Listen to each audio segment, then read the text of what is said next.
Well, good afternoon and welcome to She Bites Daily. I'm your host and bitey feminist, Mandalena.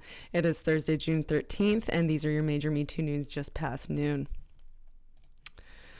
A BC woman is in total shock after her assailant's sex abuse convictions were tossed out over court delays.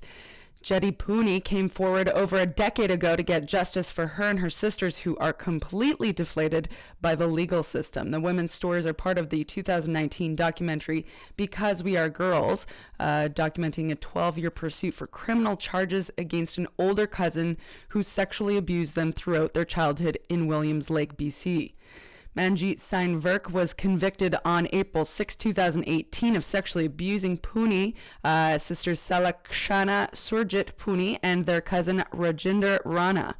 On Monday's BC Supreme Court judge stayed those convictions, claiming that excessive court delays prevented the accused from getting a fair trial. Jetty says she's in shock but not surprised by the court system ruling against her and her sister survivors. All I can say is that the criminal justice system is so broken. It's a broken dinosaur system. Yesterday, a very important decision came down in our sexual assault case. Our case was stayed, meaning the charges were dropped. There will be no sentencing, even though our abuser was found guilty last year, April 6, 2018, for 4 out of 6 counts. Jetty calls the court experience dehumanizing and traumatizing and calls on the government to launch an inquiry. Saskatoon survivors are calling for more education for inappropriate medical exams. Saskatoon resident Sarah Vermette is taking a stand after she was sexually assaulted by a now former University of Southern California campus gynecologist Dr. George Tyndall. Sarah was 24 years old and studying for her master's degree at USC in the early 2000s when she was sexually abused by Tyndall. She soon saw similar posts on social media detailing dozens of accusations of assault against the same doctor by former students and staff. Since then, hundreds of current and former USC students have accused Tyndall of misconduct. Sarah adds, sexual assault, it takes so much away from us. It takes away a sense of autonomy. It takes away a sense of boundaries. I don't want women in college now or 10 years or 20 years later from now to experience this all over again. As long as we stay quiet, that's exactly what's going to happen.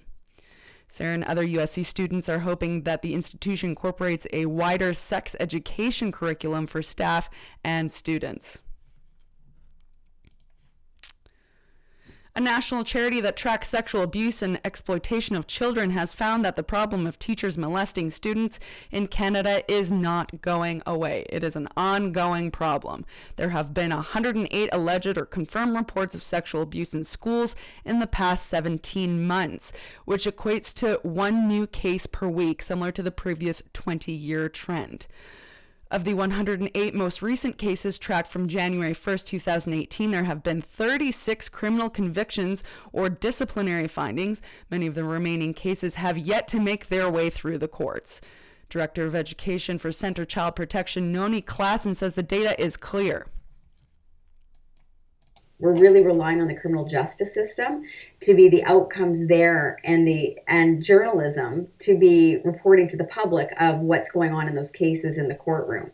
And we know that that's not enough. That is absolutely not enough in terms of protecting children because that is such a high threshold in terms of the court system. And there's so many reasons why something can fall apart and not get to the court system or fall apart in the court system, which doesn't mean something didn't happen and that it wasn't serious. The number of cases is in line with a 20-year trend showing no progress in protecting Canadian children. I don't have a clip up for that, but that's all right. An artist is apologizing for a tone-deaf Metoo art piece at the Art Basel. Artist Andrea Bowers was featured at this year's Art Basel Unlimited with a museum-scale installation called Open Secret, a project that is meant to document hundreds of men that have been accused of sexual misconduct during the Me Too movement. On Monday, writer Helen Donahue expressed her disgust when the artist had used graphic photos of her bruised face and body, as well as a story of her sexual assault in her installation without Donahue's consent. Donahue posted the images of what an unidentified man had inflicted on her Twitter in October of 2017. Her and 3 other women later identified the man as Michael Hafford, a former freelance columnist for Vice.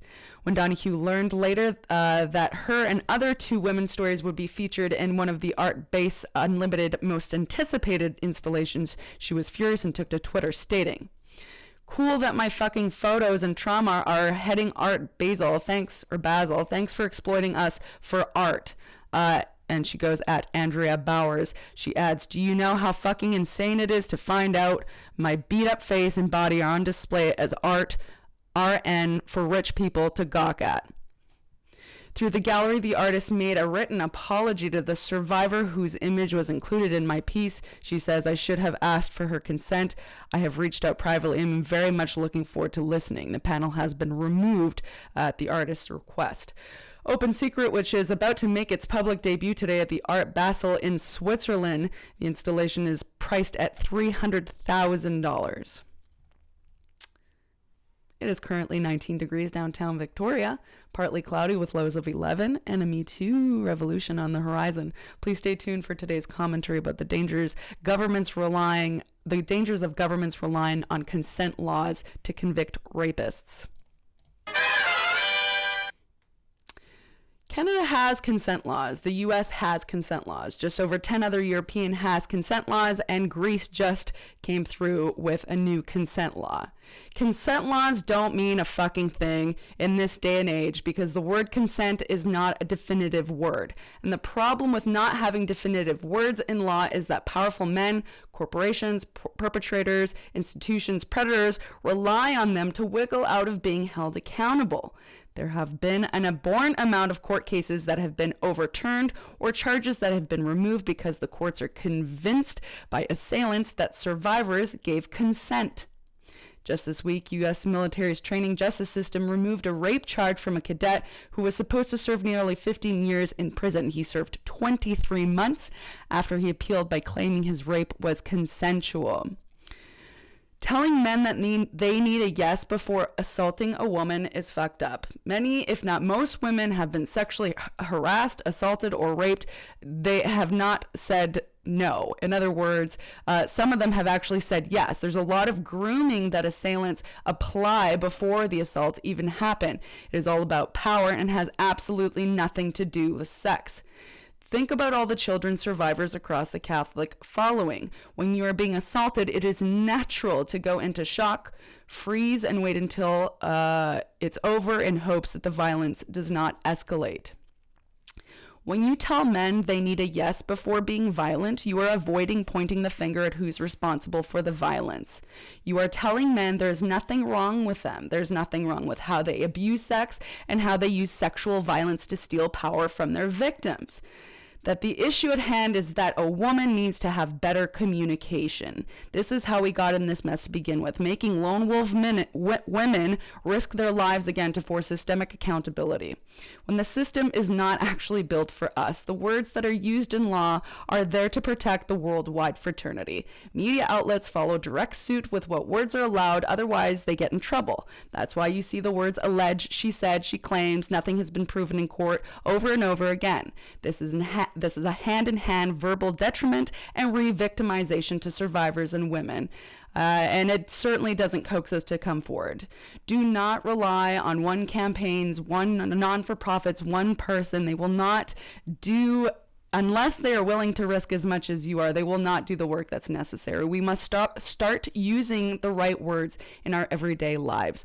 Words like power abuse, rape, complicit, rape culture, boys club, bystander. Use the words that survivors use to describe the realities of their assault and the realities of navigating this world as a woman in the Me Too era. All right, well, this has been your today's Truth Sling and your most up-to-date Me Too news for Thursday, June 12th. If you have any comments, story ideas, tips, Want to share your experience?